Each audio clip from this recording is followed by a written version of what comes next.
Y si usted es de los que le gusta cargar con su Biblia, tome su Biblia y acompáñeme a Lucas capítulo 13, por favor. Lucas capítulo 13.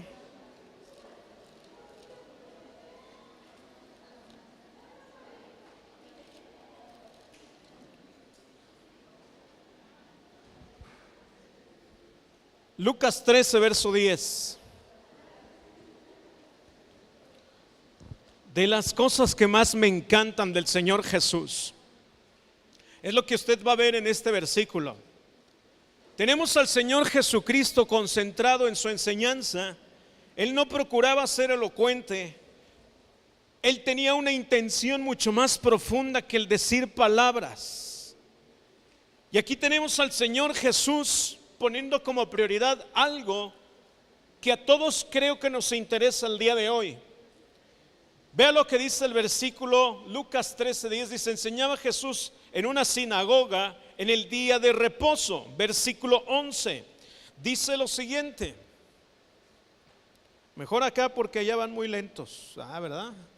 Y había ahí una mujer que desde hacía 18 años que tenía un espíritu de enfermedad. 18 años, una mujer quebrantada con una enfermedad.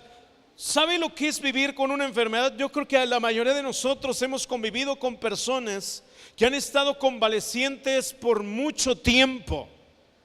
Y es un sufrimiento terrible ver a nuestros seres queridos quebrantados. Y aquí está una mujer que tenía 18 años con un espíritu de enfermedad. Aquí claramente la Biblia dice que hay espíritus de enfermedad. Dice: y andaba encorvada y en ninguna manera se podía enderezar. Versículo 12, prioridad de Jesús. Cuando Jesús la vio, la llamó y le dijo: mujer, eres libre de tu enfermedad. Me encanta que Jesús está enseñando, pero interrumpe su enseñanza por sanar a una persona. Quiere decir que a Jesús le interesa tu sanidad física y espiritual y emocionalmente. A Jesús le interesa tu estado en el que te encuentras hoy.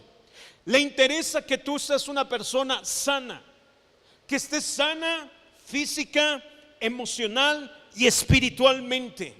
Entonces Jesús puede hacer una interrupción el día de hoy, precisamente porque lo que se trata en esta reunión es que comencemos a sanar cosas y empecemos a crecer. Hemos estado hablando acerca del crecimiento espiritual, y el crecimiento se manifiesta en el carácter, no en el tamaño ni en el conocimiento. Una persona que está creciendo emocional y espiritualmente manifiesta un carácter que auténticamente lo ves decidiendo por la verdad y ya no por la mentira. Y aquí tenemos al Señor Jesús interesado en una mujer.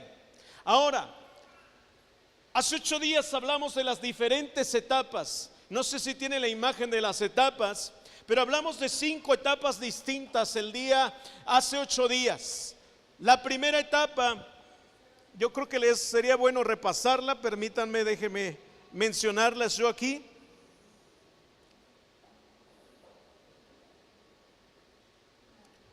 Y hablamos de las etapas del crecimiento. Déjenme las busco aquí.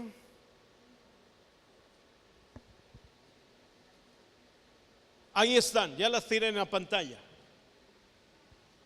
Cada una de las etapas de nuestro crecimiento físico tiene un significado. Cualquier cosa que no hayas adquirido en cualquiera de estas etapas significa que nosotros hay un faltante en nuestra vida. Hemos acumulado faltantes en nuestra vida porque el resultado de nuestra edad adulta se ha manifestado nuestros faltantes desde la niñez hasta la edad que tú tengas. Y aquí está Jesús delante de su evangelio, todo creado para que nosotros podamos crecer emocional, espiritualmente hablando, con sanidad. El evangelio es para sanar también. En la primera etapa tenemos la infancia de los 0 a los 5 años. Ahí es donde desarrollamos nosotros el sentido de pertenencia, donde nos sabemos amados por personas. Si estas características no están, tú eres preso de la culpa, eres preso de todas las cosas que aprisionan tu corazón. Escuchen, en YouTube está repetida la predicación como 7 veces, no es cierto, como 3 veces, no sé por qué, pero escúchenla, y en Facebook ahí la pueden encontrar. No me quiero detener porque quiero avanzar las siguientes etapas. La niñez es desde los 6 a los 12 años, la adolescencia de los 13 a los 18 años, vida adulta de los 36 a los 60 años, vejez, tercera edad, de los 60 hasta que Dios nos llame.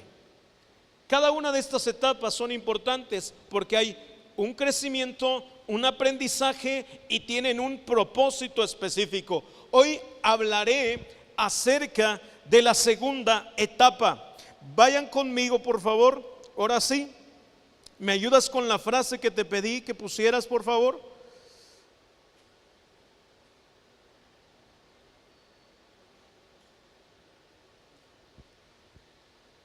Quiero comenzar con una frase de un consejero estadounidense empresario.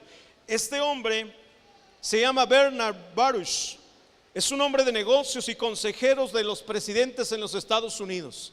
Y él escribió lo siguiente, dice: cualquier fracaso que he conocido, cualquier error que he cometido, cualquier necedad de la que he sido testigo en la vida pública y privada, ha sido las consecuencias de las acciones sin pensamiento.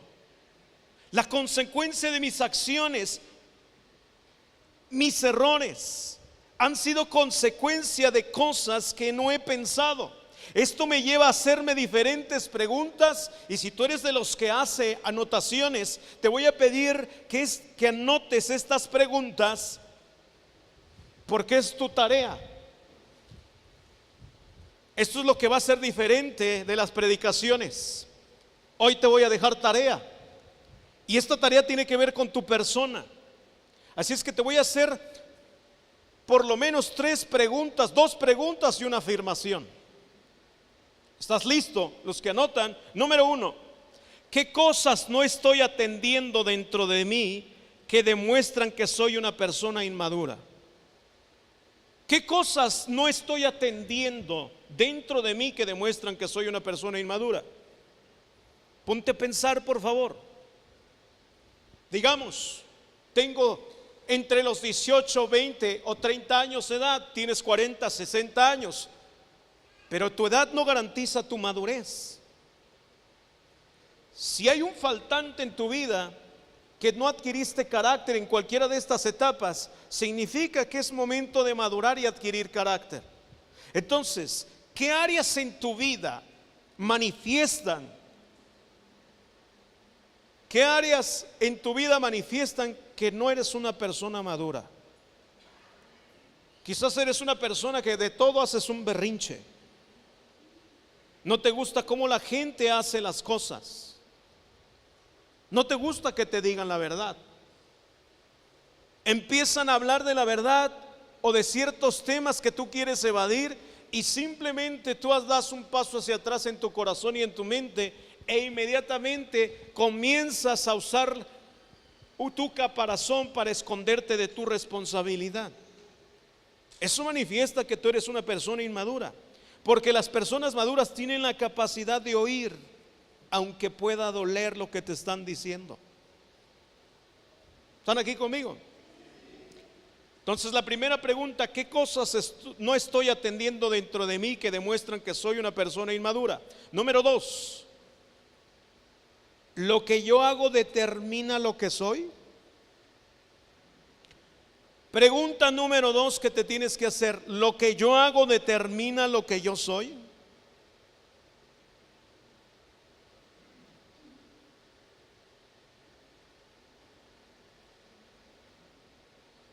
De hecho, tiene que ver con algo que hemos estado estudiando en Palabra Fresca. Porque lo que hacemos no determina lo que somos. Lo que yo hago no determina lo que yo soy. Pero hay muchas personas que piensan que lo que hacen determina lo que son. Es muy importante que tú entiendas que la gente no te tiene que amar por lo que tú haces, sino por quien tú eres.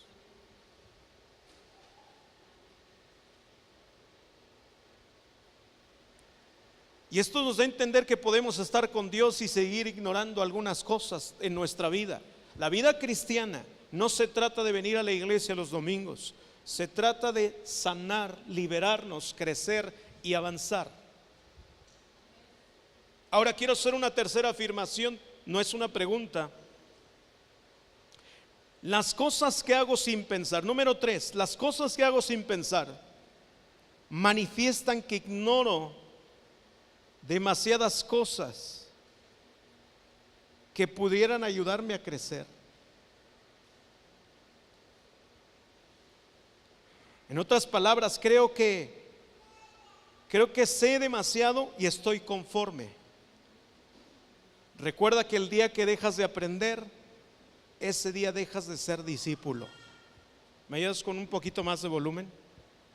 El día que dejas de crecer, el día que dejas de aprender, dejas de ser un discípulo.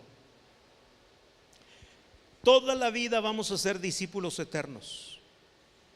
Y nos estamos encontrando hoy en día con la gente que no identifica cosas en su vida porque están dejando de crecer, porque no tienen la disposición de aprender. Los que tienen una edad adulta a partir de los 50 años, les cuesta mucho trabajo, entre comillas, aprender, y no es porque ya no tienes cabeza, es porque ya te cerraste a tu visión de tu vida o a tu cosmovisión. La persona que siempre está aprendiendo se convierte en un discípulo eterno. O sea que usted y yo vamos a ser discípulos eternos. Así es que dile al que está a tu lado, tienes que dejar tu actitud conformista y empezar a aprender de nuevo. Aquí es donde yo les digo a los viejitos o a los que dicen, es que yo no le entiendo estos aparatos, inténtalo. Y no hablo del celular, hablo de que agarres otra vez los libros. Hablo de que otra vez leas la Biblia. Consíguete una de letra gigante. ¿Saben las ventajas que tienen las aplicaciones en los celulares? Es que puedes poner el tamaño de tus ojos ahí, para que ya no compres lupa. Si ustedes han de aprender algún tipo de aplicación, bajen la de la Biblia, esa les puede ayudar. ¿Están aquí conmigo? Ahora, ¿por qué estoy hablando esto? Porque necesitamos confrontar qué cosas estamos dejando a un lado, qué cosas estamos aprendiendo, o si tú estás creciendo o estás conforme con lo que tienes. Yo sí quiero que esta iglesia comience a pensar que tenemos que salir del conformismo y de la comodidad, porque lo que nos hace una iglesia que avanza es la que crece. Y no estoy hablando en número, estoy hablando de madurez y crecimiento en el evangelio, que Dios quiere que su iglesia empiece a despertar al crecimiento espiritual y a tomar carácter.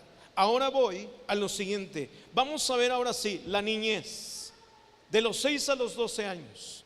La niñez tiene como propósito desarrollar la capacidad de independencia biológica y física, es decir, aprender a actuar sin necesidad de que todo le hagan. Entre los 6 y los 12 años tenemos una etapa donde los niños tienen que aprender a desarrollar biológica y físicamente, es decir, tienen que aprender sin necesidad de que esté su mamá para que lo acompañe al baño. Hay momentos donde sí los necesitas acompañar, pero si ya tiene 10 años, deja que vaya al baño solo. Ya en esa edad tienes que comenzar a dejar que tus hijos laven su ropa interior. Ninguna mamá dice amén, nada más un papá aquí, escuché. Es que ¿quién le va a enseñar a mi hijito? Tú estás bloqueando una parte de su enseñanza, de tu hijo, de su responsabilidad. Y si tú tienes 14 años, miren ese silencio. Eso fue porque sí te los lava, ¿eh? En esta etapa se tiene que desarrollar la independencia biológica, física, es decir, aprender a actuar sin necesidad de que todo lo hagan, desarrollar la consignación social asociada con la relación de amistad. En esta etapa se desarrolla el tema de escolar del aprendizaje de las materias, el aprender. ¿Y por qué razón? La razón es para evitar el complejo de inferioridad. Esto es importante. ¿Por qué nuestros hijos están creciendo con un complejo de inferioridad? En esta etapa, si no nos enseñaron a ser independientes, hubo una generación que nos dejaron solos y abandonados, y por lo que fuera, tú tuviste que aprender a cocinar. Yo recuerdo que yo aprendí a cocinar a los 10 años de edad. ¿Me ayudó? Sí. Pero era más dependiente de otras cosas, porque por ser el más chico había sobreprotección en mi vida.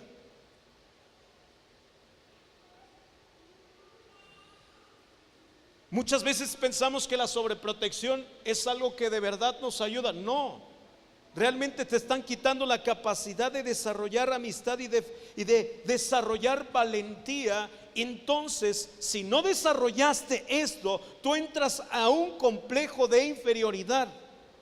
¿Qué es el complejo de inferioridad? ¿Cómo nos afecta? Vamos a ver lo que significa. El complejo de inferioridad se convierte en una condición patológica.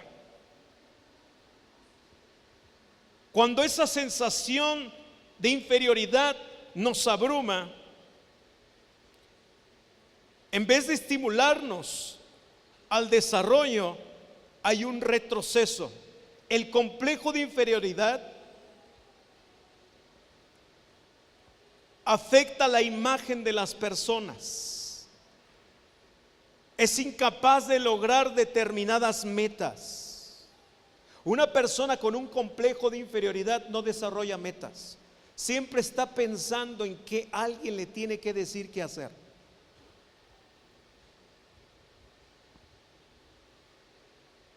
No sabe cómo tomar decisiones.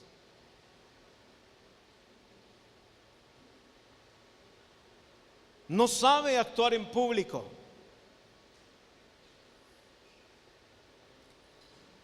No sabe pedir favores ni ayuda. Los principales síntomas del complejo de inferioridad son una autoestima baja, no le gusta algo de su cuerpo, critica su cuerpo, dices estoy muy gordo, estoy muy flaco, estoy muy narizón, estoy dientón. Inmediatamente tú estás atacando las cosas y ya no te ataca la gente, tú mismo eres el que las atacas.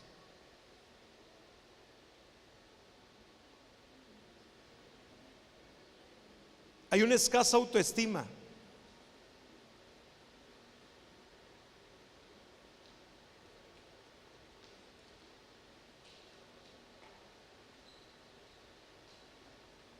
El complejo de inferioridad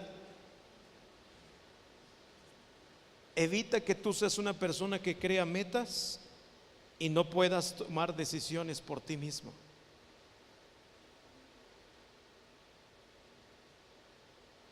Vamos a segundo libro de Samuel, capítulo 9, versículo 7, para ver un ejemplo aquí, por favor.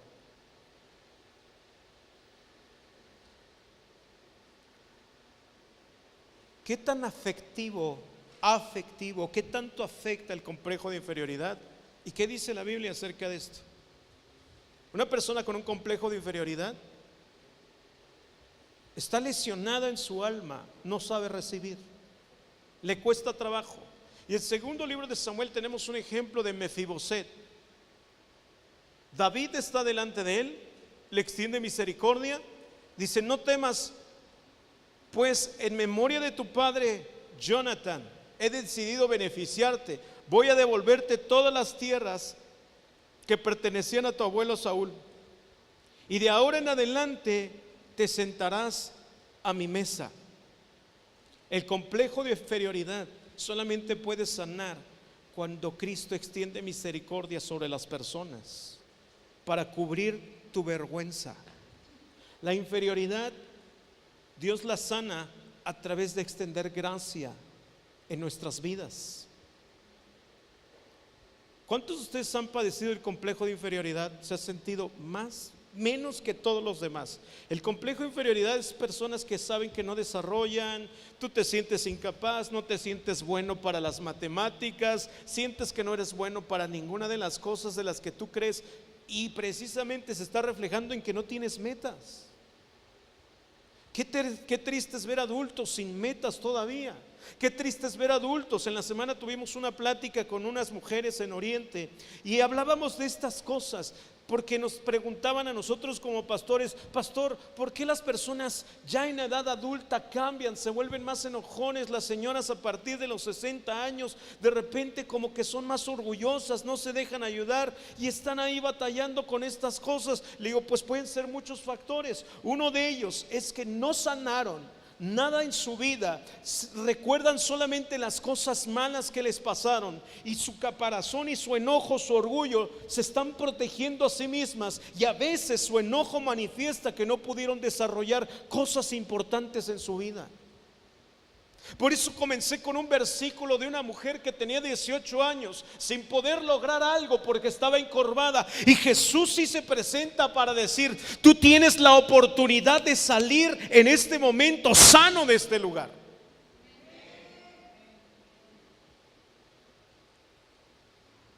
¿Cuáles son tus metas, iglesia? Si tú no tienes complejos de inferioridad, dime cuáles son tus metas. ¿Hasta dónde estás creciendo? ¿Qué tan importante es tu vida y lo que tú estás haciendo? Si no tienes complejos de inferioridad, entonces ¿por qué te criticas?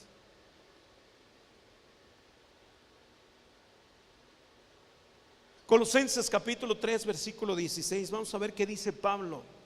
La inferioridad es algo que empieza a sanar cuando nosotros dejamos esto a un lado y empezamos a socializar.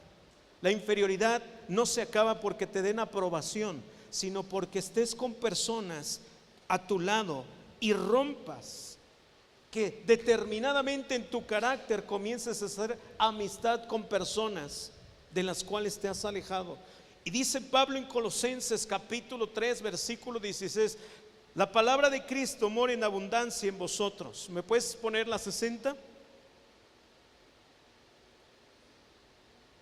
La palabra de Cristo mora en abundancia en vosotros. Enséñense, exhórtense unos a otros con toda sabiduría. Aprendan a sanarse, aprendan a exhortarse. La inferioridad comienza a sanar cuando tú sabes hacer sociedad con personas de pacto, no solamente para la broma y el cotorreo. Qué terrible es tener relaciones de amistad solamente para bromear, pero nunca para cambiar y confiar en ellos para que te digan: esto está mal.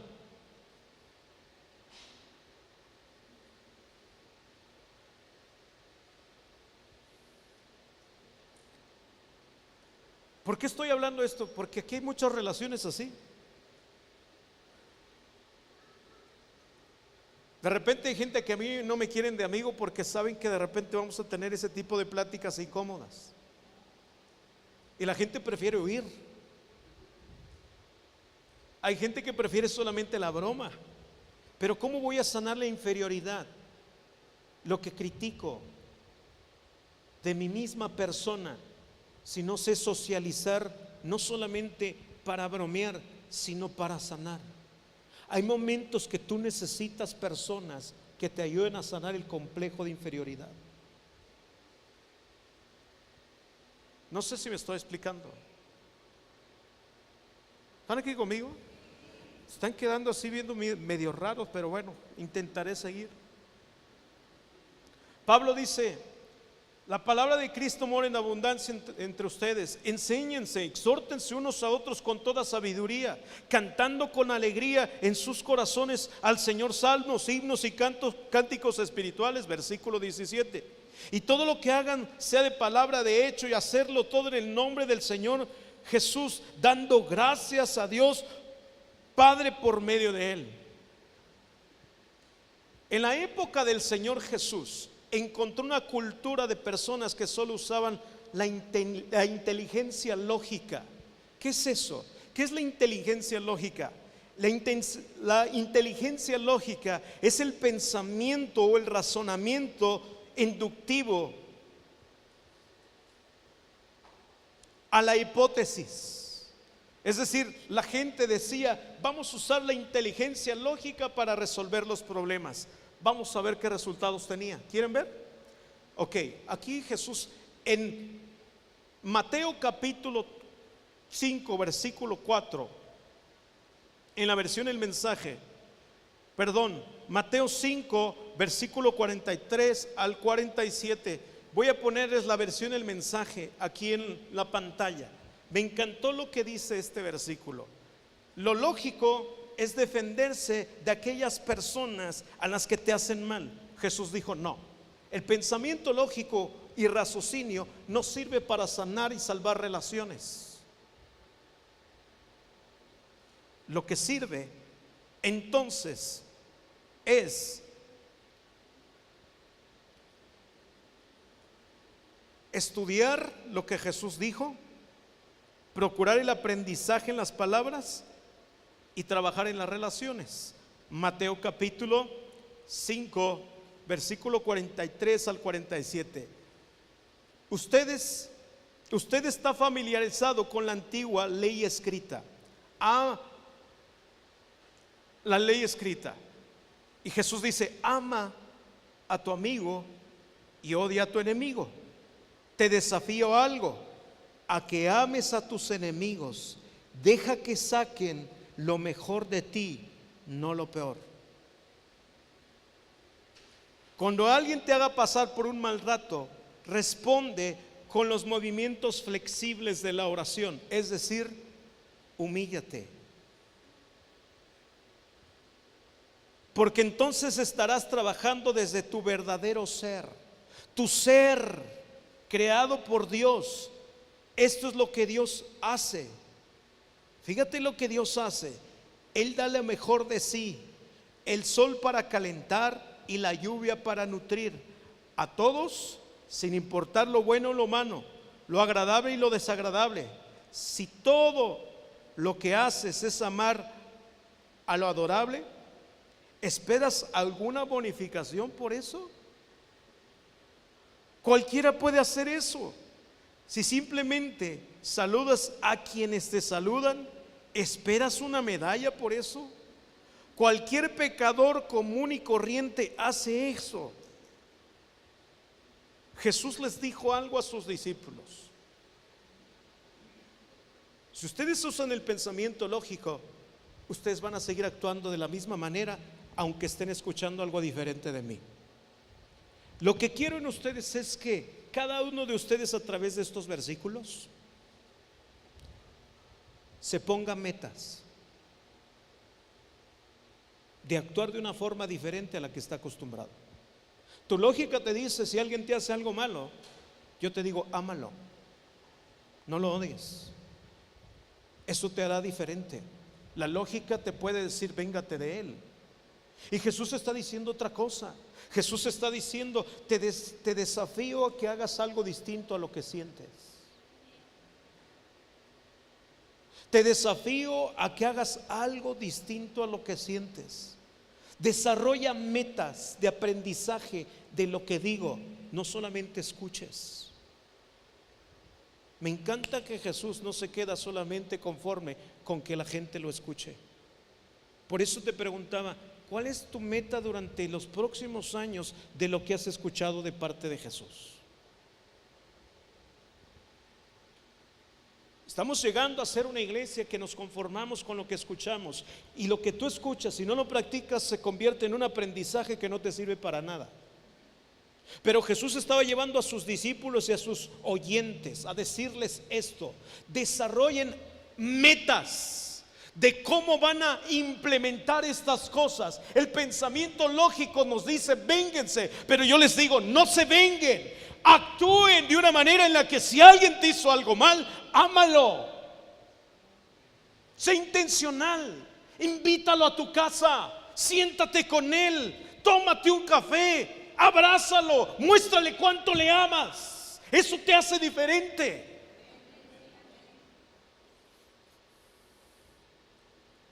Me encanta que Jesús no quiere que sus discípulos solamente escuchen una buena palabra. Plántense metas. El complejo de inferioridad nos destruye de tal manera que no podemos trazar metas.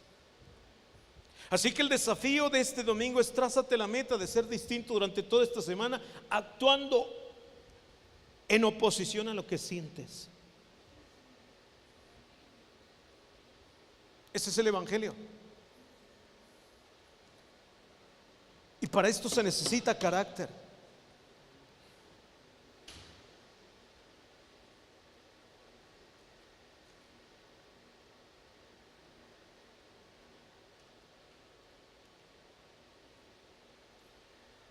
Jesús dijo: trabajen en sus relaciones.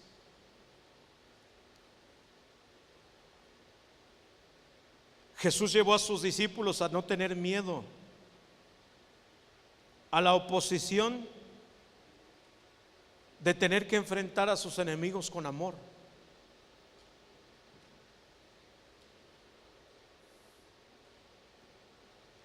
Que su vida se convierta en un mensaje, no en una religión. Jesús deseaba que la vida de los discípulos se convirtiera en un mensaje, no en una religión, no en una apatía. Para eso ya tenían los fariseos. Mateo capítulo 5, versículo 41. Jesús enseñó cosas tan fuertes en estos mismos pasajes. Mateo 5, 41. Dijo cosas como estas: si un soldado te exige que lleves NTV, si lo pones por favor. Si un soldado te exige que lleves su equipo por 1 kilómetro, llévalo 2. Traza tu meta. Tu pensamiento lógico te va a decir: ¿yo por qué? Él no se lo merece, no debo de hacerlo. El pensamiento lógico nos lleva a ser personas que cuestionemos el por qué me estás pidiendo esto. Y no se diga por nuestra cultura mexicana, que nos gusta, que por naturaleza México es anarquista, que basta con que te digan que hay una regla para quererla romper. Sobre todo cuando alguien te dice, como cuando el jefe te dice: oye, esto está fuera de tu trabajo, ¿será que me puedes ayudar hoy barriendo? ¿Qué piensas tú cuando te ponen a hacer eso? ¿Yo por qué? Si tú tienes un pensamiento lógico y no del reino, tú te vas a enojar. A mí no me pagan por esto. Pero ¿qué tal si Jesús te lo está pidiendo? Y es Jesús a través de tu jefe para formar carácter y trazarte metas para que tú dejes de estar acomplejado sobre aquellas cosas de las cuales no has crecido, y sobre todo en tu carácter. ¿Los estoy lastimando? Es que de repente están así como que...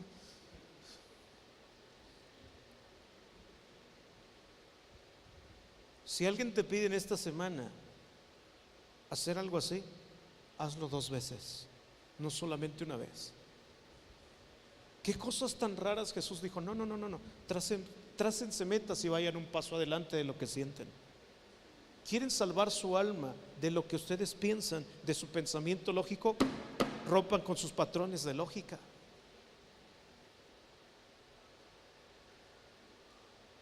Esto significa que Jesús dijo algo: démosle la vida de lo que somos, no de lo que tenemos. Démosle la vida de lo que somos, no de lo que tenemos. Tiene más peso el carácter de esa manera que pensar en el por qué me están poniendo a hacer esto. Tiene más peso tu carácter cuando tú actúas como Jesús lo pide, que pensar por qué a ti. ¿Cuántos han sido así alguna vez, que les han pedido algo que tú dices: ¿por qué a mí? ¿Cuántos han remilgado por eso? A ver, levanten su mano. ¿Cuántos han dicho: ¿por qué hacer TCD? ¿Por qué? ¿Por qué? ¿Por qué? ¿Por qué? ¿Por qué? Como la pujitos. ¿Por qué? ¿Por qué? ¿Por qué? ¿Por qué? Pues te hablo a ti precisamente. Una persona que es inferior no solamente está complejada físicamente, está imposibilitado a hacer más. Y la vida se trata de que hagas lo doble de lo que haces. La vida se trata de que hagas lo doble de lo que haces. Pero todos pensamos que hacemos lo suficiente como para merecer algo. Y te voy a decir una cosa, ¿qué crees? Según la Biblia no. Porque según la Biblia que dice que las personas que hacen lo que se les pide es inútil. El que hace solo lo que se le pide es inútil. Pero el que hace más allá de lo que se le pide es una persona que va a recibir. Mi pregunta es si los que estamos aquí solamente estamos haciendo lo necesario para creer que de ya necesitamos una buena recompensa. Quiero ir aterrizando con algo muy extraordinario. Jesús trataba de enseñarle a sus discípulos que no hay podium de victoria sin derrotas. Muchas personas que quieren subir al podio no tienen la capacidad de resistir el halago. Para poder subir al podio, primero necesitamos superar los dolores del camino.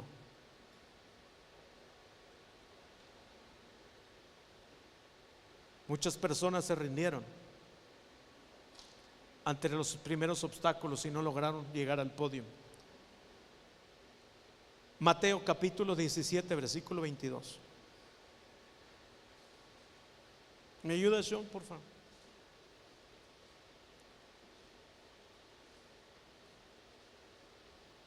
Jesús habló de la cruz.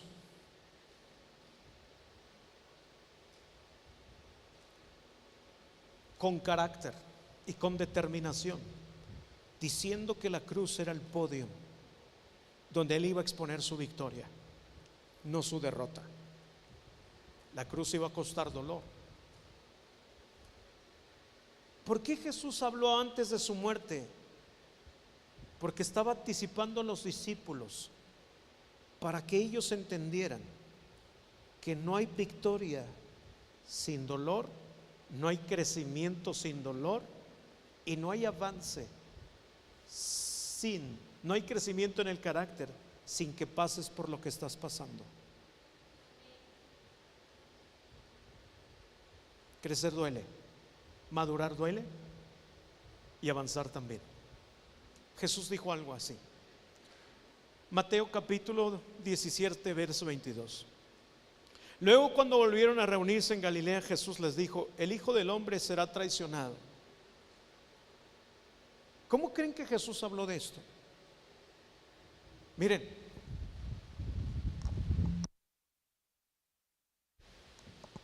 si Jesús hubiera tenido un complejo de inferioridad, se hubiera sentado y hubiera puesto su cara. El Hijo del Hombre, y solo tú, no, ¿verdad? El Hijo del Hombre va a ser traicionado. ¿Es que dijo eso así?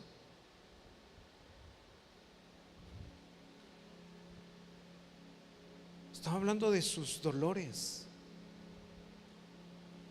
Con convicción y con carácter dijo: hay un podio.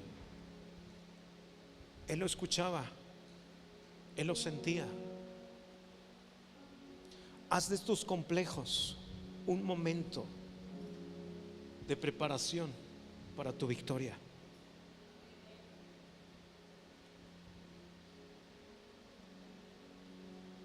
Jesús dijo: el Hijo del Hombre será traicionado y entregado en manos de enemigos. Yo no creo que lo dijo con lamento. Yo le dijo: estoy preparando mi victoria a través de mi dolor. Y eso es lo que quiero que aprendan. Porque si ustedes perdonan a sus enemigos, están poniendo un podio de victoria donde ustedes van a ganar el corazón de las personas que no los aman y que son difíciles para ustedes. Las van a ganar para mí, y eso los hace hijos como yo lo soy. Nos hace hijos de Él, y eso nos hace hijos del Padre. Así es que por más que te duela que alguien te odia por tu beneficio, prepárate un podio para tu victoria. Se trata de morir a tu dolor, a tu tristeza, a lo que te hicieron, a lo que a las mil maneras que te hicieron para hacerte añicos. Te ofendieron, te acomplejaron. ¿A cuántos de ustedes alguna vez les dijeron, lo criticaron por su aspecto físico? Levanten su mano. A eso me refiero. La gloria de Dios está sobre tu imperfección, porque en medio de eso es que Dios quiere que hagamos un podio donde estas cosas no nos detienen. Por eso Dios quiere sanar la inferioridad en cada uno de los que estamos aquí. Yo antes quería ser de 1,80, 1,90. Mi padre era un hombre muy alto, pero ya sé por qué tengo este tamaño. Porque mi gloria, si tengo alguna, se la doy a Cristo. Porque esto no tiene nada que ver. Hasta tu imperfección, Dios se quiere glorificar en ello. Y no te lo digo solamente para consolarte, sino porque Jesús tenía algo muy metido en la cabeza, que iba a ser traicionado, pero no lo dijo con lástima. Él no se sentía lástima. Jesús lo dijo con determinación: voy a ir a plantar un podio. Y mire, ¿por qué se lo digo? Porque me encanta que todo aquello que significa dolor para nosotros es una victoria para Él, y es una victoria para ti.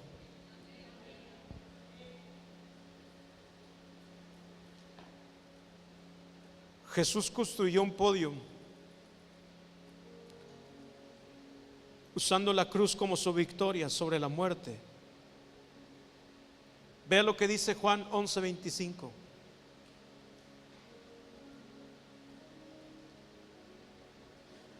Ahora quiero recordarle algo que nunca se le olvide, y anótelo en su cuaderno. Jesús siempre se presenta como lo opuesto a tu situación. Jesús siempre se presenta como lo opuesto a lo que estás viviendo, a tu situación. ¿Sientes dolor? Él se presenta como gozo. Es lo opuesto. Vea lo que dice Juan 11:25. Me encanta Juan, porque Jesús está manifestando aquí su victoria, anunciándola a través de resucitar a Lázaro. Y dice palabras tan fuertes, tan pronunciadas. Dijo esto Jesús: yo soy la resurrección y la vida. El que crea en mí vivirá aún después de haber muerto. Versículo 26: todo el que vive en mí y cree en mí jamás morirá. ¿Lo crees tú? ¿Lo crees tú?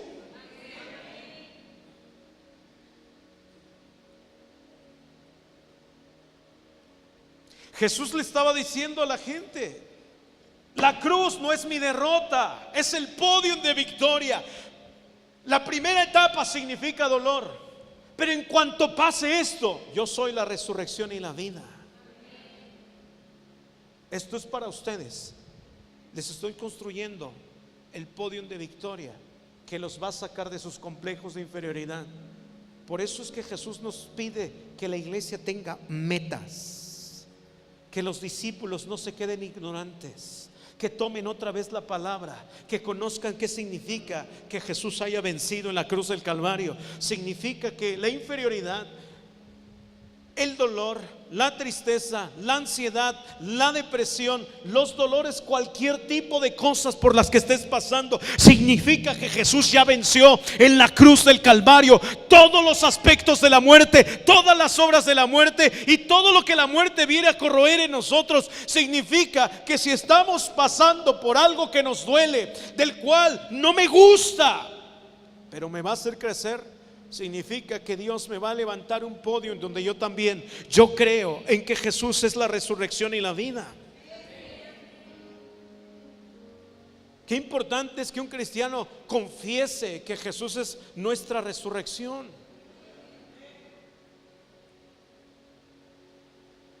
Pablo lo dice de la siguiente manera en Colosenses capítulo 2 versículo 13. Me gusta lo que dice aquí.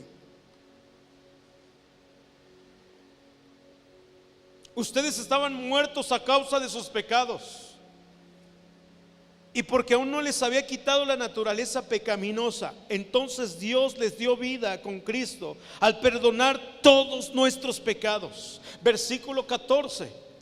Él anuló el acta de los cargos que había contra nosotros y la eliminó clavándonos en la cruz. Esta es su victoria y esta es tu victoria. De esa manera desarmó a los gobernantes y a las autoridades espirituales, los avergonzó públicamente con su victoria sobre ellos en la cruz. Denle un fuerte aplauso al Señor.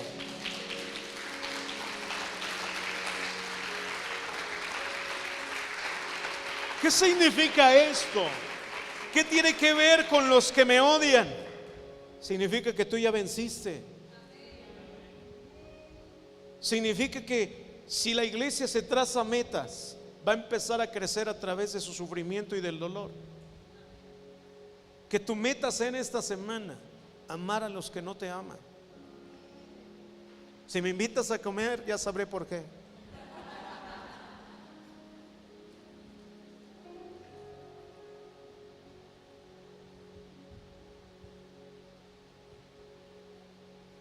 La inferioridad te impide solamente pensar en los demás, solamente estás pensando en ti.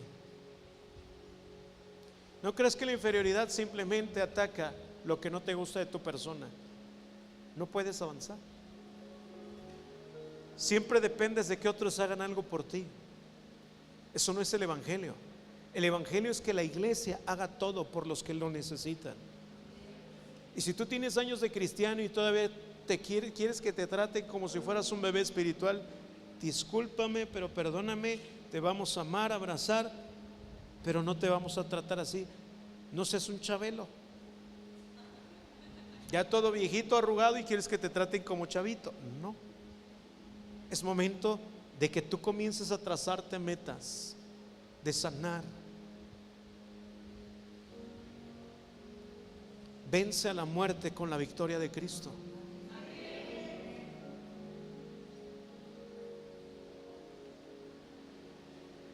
El carácter es la fuerza más poderosa que un líder puede cultivar, porque el carácter protege el liderazgo y protege la vida. El carácter es la fuerza más poderosa que un líder puede cultivar, porque protege el liderazgo, protege la vida, y yo diría que también el carácter protege tu propósito. Hay una falta de carácter por complejos de inferioridad, amados. Jóvenes de 30 años que se hicieron codependientes de que todo le hagan en su familia y en su casa. Y todavía groseros con los papás. A mí, a quien me dan ganas de dejarle una orejita y es al papá, para decirle: papá, tus hijos ya están bien viejos y tú todavía los quieres tratar como si tuvieran 5. Amados, no prive a sus hijos de que desarrollen, que eliminen esa falta de socializar. El otro día fuimos, era lo de la vacuna, ¿verdad? Fuimos a vacunar a Ani la última vez de las vacunas del COVID. La mayoría de los papás llenándole las hojas a los mocosos de entre 15 y 20 años de edad. Llegaban todos ahí, se paraban hasta así, ¿sí o no? Órale, hijo, ve por la hoja. Ahí tienes a la mamá corriendo y él parado ahí en la fila. La mamá llenándoles las hojas. Y nosotros observamos eso y le dije, no. Inmediatamente Flor, la pastora dijo, mi hija, tú vas por la hoja, tú la llenas, tú la entregas, tú te metes sola y yo te espero aquí. Porque esa es la forma en que nosotros dejamos que nuestros hijos venzan. Tu hijo no ha vencido, porque el que siempre está dándole su victoria eres tú. Y estoy hablando no de chicos de adolescencia, estoy hablando de papás que tienen hijos de los 6 años en adelante, que todo le haces, le estás perjudicando a tu hijo y Dios te lo va a demandar. Dejen que los niños a partir de los 3 años empiecen a vestirse solos. Yo he sabido aquí papás que todavía le ponen pañal a sus hijos ya después de 2 años. No inventes. Si se mea, ponlo a lavar el colchón y la sábana. Disculpen, perdón, pero es que se me salió de esa manera, porque claramente hay papás, ya es un retraso que le estás dejando a tu hijo. Papás que todavía sus hijos tienen 4 años y los visten. No inventes. Tú dices, es que es mi chiquito, y hasta le hablas así.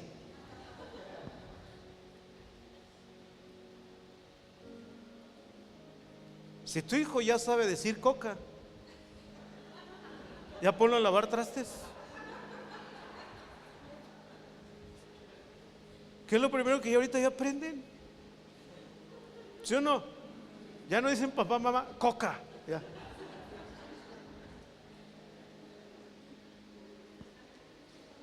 El carácter es la fuerza más poderosa que podemos cultivar en nuestros hijos, porque ellos van a desarrollar el ir a pedir un trabajo, el hacerse responsables, el aguantar que un jefe los regañe, el que le digan tus fachas no me gustan, báñate, échate desodorante. Hay jóvenes que no aguantan estas cosas.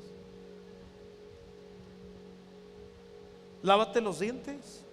Qué terrible es que tu mamá tengas 15 años de edad y que tu mamá todavía te tengas que estar diciendo lávate los dientes, hijo, porque traes a Lázaro adentro.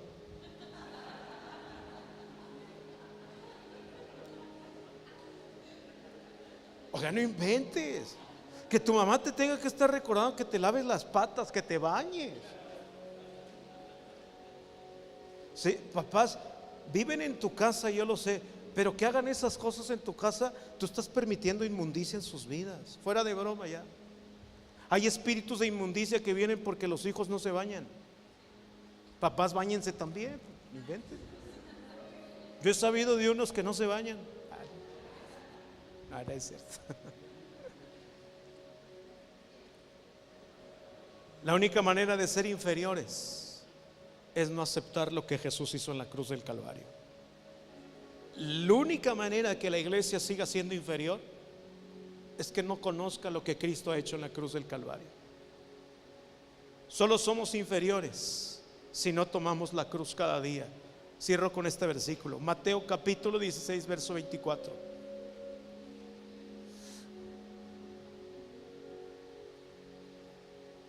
Luego Jesús le dijo a sus discípulos, diga conmigo discípulos, les dijo, tracen sus metas.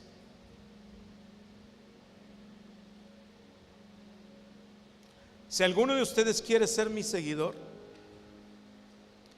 tiene que abandonar su manera egoísta de vivir.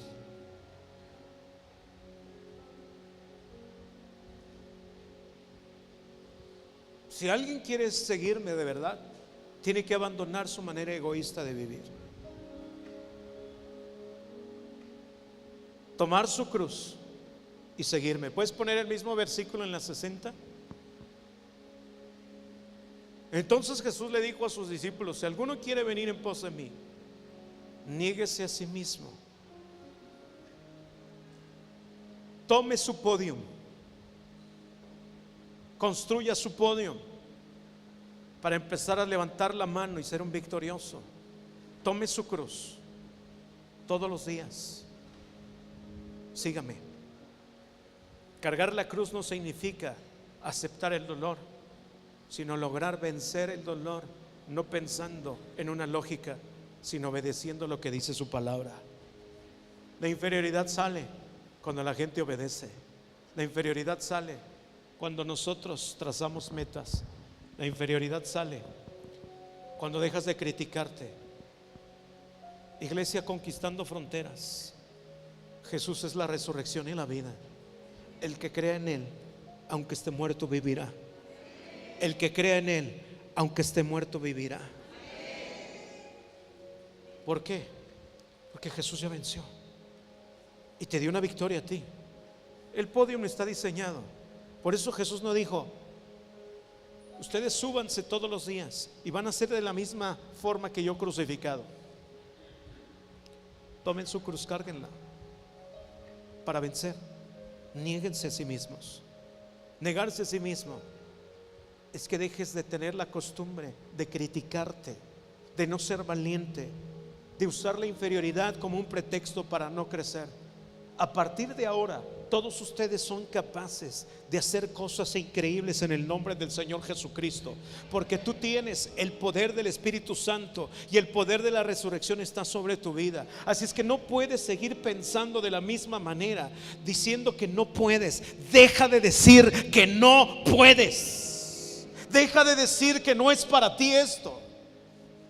Deja de sentirte inferior, porque todos hemos sido llamados a la victoria de Cristo. Todos tenemos diferentes capacidades. Quizás tú quieres lograr algo que alguien más logró. No te claves con eso. Hay cosas que no son para ti. Entiéndelo. Construye tu podio y vas a tener victorias y satisfacción. Yo sí oro para que esta iglesia empiece a trazar metas. Me encantaría ver caras donde la gente viene y empieza a decir: voy a absorber todo lo que Dios tiene para mí el día de hoy, porque no lo tomo como algo simplemente como que escucho, sino para trazarme metas en mi carácter y llegar aquí con satisfacción, ya no con cara de derrota, ya no con cara de decir: ay, es que qué pena ser cristiano, y poner una cara de derrota cada 8 días, amados. Yo no te trato de convencer que Cristo murió. Cristo murió, pero ya resucitó, entiéndelo. Dile al que está a tu lado: nuestra primera meta, dile, es ya no poner cara de derrota, es creer en la victoria de Cristo.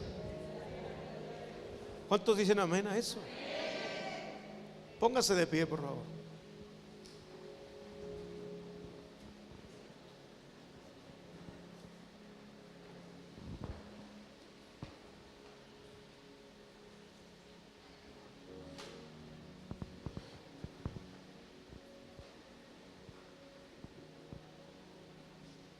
Una de las enseñanzas que el pastor Ricardo me dio desde que yo llegué a Cristo, me dijo: de las cosas que tú quieras aprender de Cristo, siempre las vas a escuchar, pero te voy a dar un consejo: de todo, haz notas. Porque quizás en toda una predicación Dios no te va a hablar más que en una sola palabra. Pero no te olvides que tu cabeza esté pensando cuando estás escuchando la palabra de Dios. No precisamente tienes que anotar lo que se dice, sino lo que Dios te habla. Porque en medio de todo esto que hablé, Dios habló algo específico a cada uno. Y si tú te vas y se te olvidó, te vas a ir vacío. Por Por eso yo te aconsejo que si eres discípulo, no seas egoísta, escribe. Porque quizás esto sea salvación no solamente para ti, sino para tus hijos. Yo tengo libretas, la pastora y yo tenemos libretas enteras que se las vamos a dejar a Ani. Es nuestro testamento, parte de esto, de lo que aprendimos, de lo que a través de los años. Tengo Biblias desde que tenía 16 años que escribí cosas para ella sin saber que existía. Antes de morirme yo las voy a tomar y voy a decir: toma, si encuentras palabras escritas mías, es que te lo dije a ti hace años. Yo voy a dejar de estar aquí, pero lo que dejé fue mi legado y lo que Cristo me enseñó.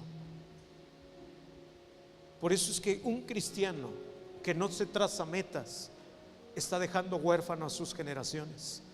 Todo tiene un porqué y todo tiene un principio para Dios. Su reino es amplio, y si tú quieres victorias para tus generaciones, es momento de dejar el complejo de inferioridad diciendo que tú no puedes, porque Cristo sí te dice: ya se pudo, ya se pudo, ya se pudo, ya es posible. En Él todo es posible. Amén. Denle un fuerte aplauso al Señor.